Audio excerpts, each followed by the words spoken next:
오늘 우리에게 주시는 하나님의 말씀은 신명기 22장 5절에서 12절까지의 말씀입니다.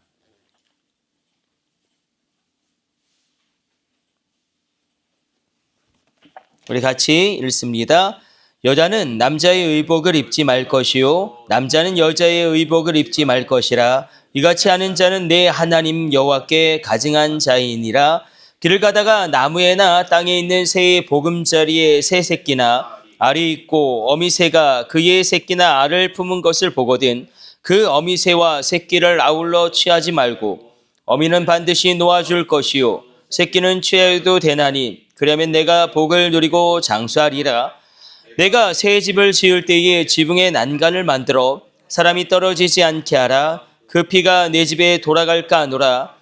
내 포도원에 두 종자를 섞어 뿌리지 말라. 그리하면 내가 뿌린 씨의 열매와 포도원의 소산을 다 빼앗길까 하노라. 너는 소와 나귀를 결의하여 갈지 말며 양털과 배실로 섞어 짠 것을 입지 말지니라. 너희는 너희가 입는 겉옷에 내 귀에 술을 만들지니라. 아멘.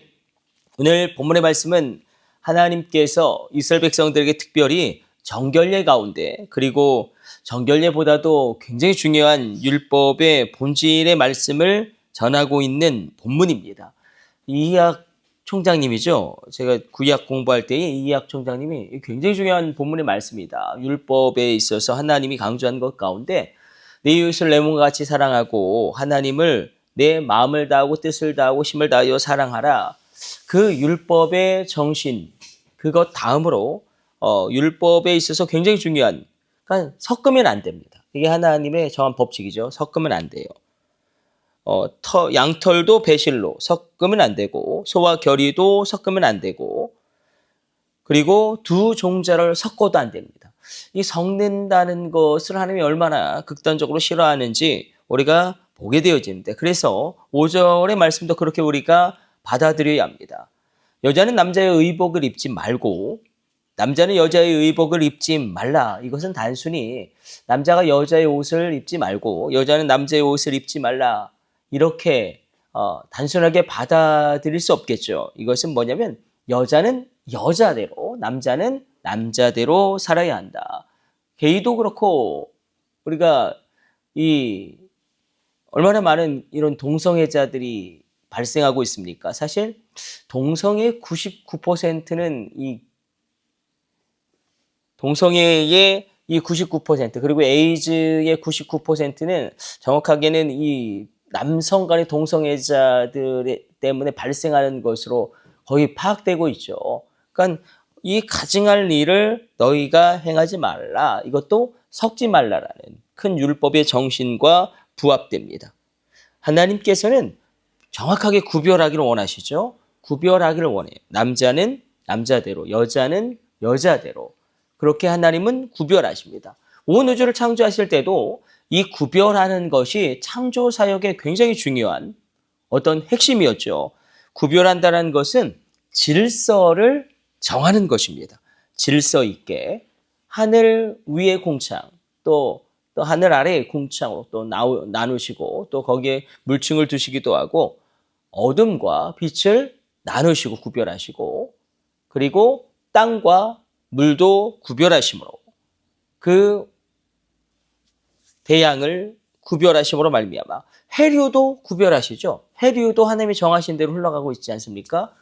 수천 년 동안 지구가 탄생한 이후 하나님이 창조한 이후로 그 해류도 그대로 흘러가고 있습니다. 하나님이 정한 그 길대로 흘러가고 있는데 왜 이렇게 섞는 것을 싫어하시냐면 이것이 바로 종교 혼합주의의 위험에 우리가 노출되기 때문에 그러합니다. 그러니까 구별되어지는 것은 하나님의 정한 법칙이에요. 하나님이 정한 질서인데 자꾸 섞게 되어지면 종교혼합주의가 문제가 무엇이죠? 종교혼합주의는 이스라엘 백성들의 정말 고질적인 문제는 그들은 늘 하나님께 예배 드렸습니다.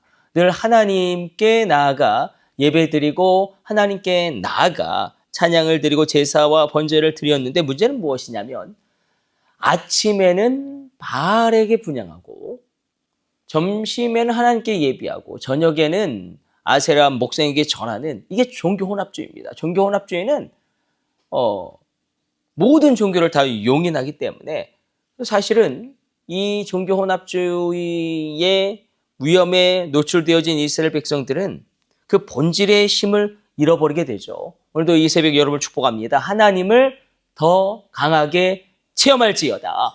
하나님을 강하게 체험하면 하나님에 대한 놀라운 체험으로 말미암아 우리가 하나님의 말씀의 길을 걸어가게 되는데 자꾸 섞이다 보면 종교혼합주의의 위험 가운데 동성애도 마찬가지죠. 섞이는 것이죠. 남자가 남자의 그 선을 넘어가고 여자가 여자의 그 선을 넘어감으로 말미암아 결국 이렇게 섞이게 되어지면 가정이 파괴되어지죠. 동성애. 그러니까 5절은 가정이 파괴되어지는 것이고 그리고 9절에서 12절까지 이렇게 섞이다 보면 하나님의 가정이 파괴되어지는 것이죠. 이스라엘은 하나님의 가정이죠. 이스라엘은 하나님의 가정이고 하나님의 백성이고 그런데 이 하나님의 가정이 파괴되어지는 것이기 때문에 하나님이 이것을 가증히 여기십니다. 그래서 하나님에 대한 체험이 약화되는 거예요. 그리고 종교혼합주의 때문에 이것 때문에 끝내 이스라엘과 유다 둘 다 망하게 됩니다. 이것이 고질적인 문제였어요. 종교혼합주의. 우리 시대에도 마찬가지입니다. 하나님의 말씀은 그냥 말씀이죠. 말씀은 말씀이고 성경에서 죄라고 이야기하는 것은 죄입니다. 하나님이 가증히 여기시는 죄라고 이야기하는 것은 죄입니다. 그것을 이야기하고 있어요. 그리고 또 한 가지 오늘 본문에서 이야기하고 있는 것은 무엇이냐면 너희가 선을 행해라. 선을 행해라. 그러나 이것은 무엇이냐면 인간이 죄악이 극심합니다. 자연을 파괴하고 있고 모든 피조물을 학대하고 있죠. 인간의 죄악 때문에 사실은 온 피조 세계가 예수님이 다시 오실 그날을 고대하고 있다라고 성경은 기록하고 있습니다. 인간의 죄악이 분명히 있습니다. 그래서 그것을 경고하시면서 너희가 이 어미새를 취하지 말아라. 새끼와 함께 그 어미새를 취하지 말아라. 반드시 어미새를 풀어줌으로 말미암아 이건 하나님이 정한 또 다른 중요한 법칙입니다. 이것은 하나님이 정한 법칙인데 단순히 이 어미새가 불쌍하니까 그런 개념이 아니라 바로 하나님이 정한 법칙 안에서 이 자연과 조화롭게 살 수 있는 그것을 말씀하십니다. 그러면 내가 복되고 장수할 것이다. 그러니까 자연과 더불어서 함께 사는 것을 이야기합니다. 우리 시대 가운데 많은 어려움들이 있죠. 교회가 어려워지고 있는 것이 있죠. 그래서 하나님의 말씀을 있는 그대로 받아들이지 않게 되어지면 하나님의 말씀을 무언가 다르게 해석하기 시작하고 그냥 죄는 죄인 거예요. 성경에서 말하는 죄는 그냥 죄인 것입니다. 그 죄를 요즘은 그렇게 이야기하잖아요. 심리적인 문제, 심신미약으로 죄를 저질렀다. 그것을 철저하게 하나님 반대하시죠. 죄는 죄인 것입니다. 그렇게 하나님께서 이야기하심으로 말미암아 너희가 구별되어져라. 구별되어짐으로 창조의 질서를 지키고 너 자신의 질서를 지키고 너희 가정의 질서를 지키고 그리고 이 피조 세계와 함께 살아갈 수 있는 그 길을 걸어감으로 말미암아 우리가 계속 이야기하고 있는 것이 있죠. 신명기에서도 반복되죠. 명당은 없습니다. 그 땅에 선 사람이 복되면 그 땅도 복을 받습니다. 그 땅에 선 사람이 악하면 그 땅도 저주를 받습니다. 내가 선 땅은 나로 말미암아 복을 받게 되어지고 내가 선 곳은 나로 말미암아 하나님의 은혜가 임하는 땅이 되어집니다. 그럼 내가 선 땅은 하나님께 긍휼하심을 받을 땅으로 올려짐을 받게 되어지는 놀라운 은혜의 역사가 오늘도 우리 가운데 일어납니다. 그러므로 자연과 더불어서 살아가는데 하나님의 피조 세계를 인정함으로 우리 가운데 다시금 이 말씀이 또 반복되어집니다. 동성애에 대한 말씀, 반대하시는 말씀, 그리고 이제 돌로 쳐서 죽여라. 거기까지 극단적으로 가죠. 남색하는 자는, 여색하는 자는 돌로 쳐서 죽여라 할 정도로 강하게. 그래서 너희 공동체에서 그 악을 끊어내라 할 정도로 반복되어지고 섞지 마라. 이것도 끊임없이 반복되어집니다. 섞지 마라. 심지어 소와 나귀를 결의하여 같이 갈지도 말고 양털과 배실로 섞어 짜지도 말고 포도원의 두 종자를 섞어 뿌리지도 말라. 이것은 하나님이 정한 법칙이고 이렇게 살아갈 때 우리가 하나님의 질서 가운데 있게 되어진 거죠. 이렇게 한번 말씀 정리해 봅시다. 우리가 하나님의 말씀의 통치를 받는다는 건 굉장히 중요한 복의 근원이죠.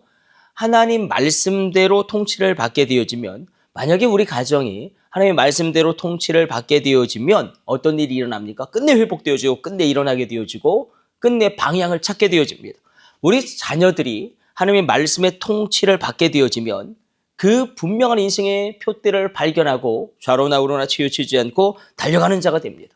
우리 삶도 마찬가지입니다. 하나님의 말씀의 통치를 받게 되어지면 우리 삶은 놀라운 회복 가운데 일어서게 됩니다. 그러므로 오늘 본문의 말씀을 그렇게 적용하기를 원합니다. 하나님이 구별하라. 하나님이 구별하라고 말씀하셨으니까 그것은 구별하고 우리가 이 종교 혼합주의, 세속주의라든지 이 인본주의가 교회 안에 들어오죠. 그래서 그것으로 말미암아 무너지는 일이 쉽게 발생하고 있습니다. 그러므로 하나님의 말씀의 통치, 구별하라라는 그 말씀의 통치가 내 삶 가운데, 우리 자녀의 삶 가운데, 우리 가정 가운데 있으면 하나님께서 복되게 하시고 우리를 장수하게 하십니다. 그리고 피조 세계와 더불어 살아가라. 이 말씀도 너무나 중요하죠. 나로 말미암아 내가 선 모든 곳은 하나님의 은혜가 임하는 은혜의 동선이 됩니다.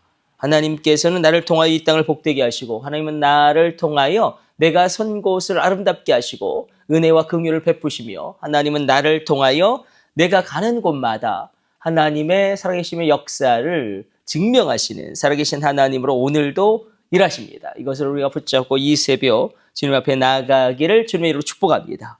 우리 기도하겠습니다.